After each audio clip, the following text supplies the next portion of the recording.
Guys 22শে November 2019-এর পর আবার একটা টেস্ট ম্যাচ লঞ্চ হয়েছে ইডেন গার্ডেন্সে ম্যাচ হবে আর আমি যাব না, এমনটা কি হতে পারে? তাই দুটো টিকিট কেটে সকাল সকাল বেরিয়ে পড়লাম ম্যাচ দেখতে। সত্যি কথা বলতে এর আগে কলকাতার রাস্তায় এত সকালে কখনোই বেরোয়নি, কিন্তু সকাল সকাল এসপ্ল্যানেডটা বেশ ভালোই লাগে দেখতে। আজকে ডে 1 ইন্ডিয়া ভার্সেস সাউথ আফ্রিকার, আর ভিড়টা একবার জাস্ট চেক করো। আমার টিকিট এইচ ব্লকের, আর ঢুকতে হবে 12 নম্বর গেট দিয়ে। যত গেট নাম্বার 12-র দিকে এগোচ্ছি তত ভিড় বাড়ছে। এটাই প্রমাণ করে কি কলকাতার লোক কতটা ক্রিকেটটাকে ভালোবাসে। অনেক ভিড় ঠেলাঠেলি করে আমরা ফাইনালি স্টেডিয়ামে এন্ট্রি নিয়েই নিলাম।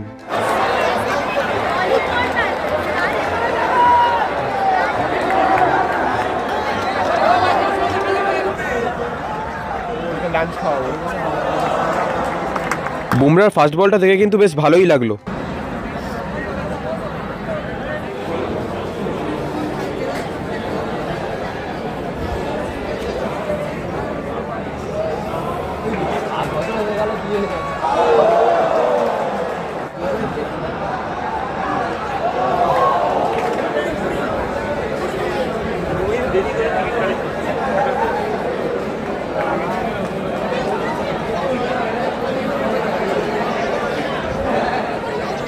লাঞ্চ ব্রেকের পর স্টেডিয়াম প্রায় পুরো 70% ফুল হয়ে গেল। টেস্ট ম্যাচে এত লোক হবে আমি কল্পনাও করতে পারিনি।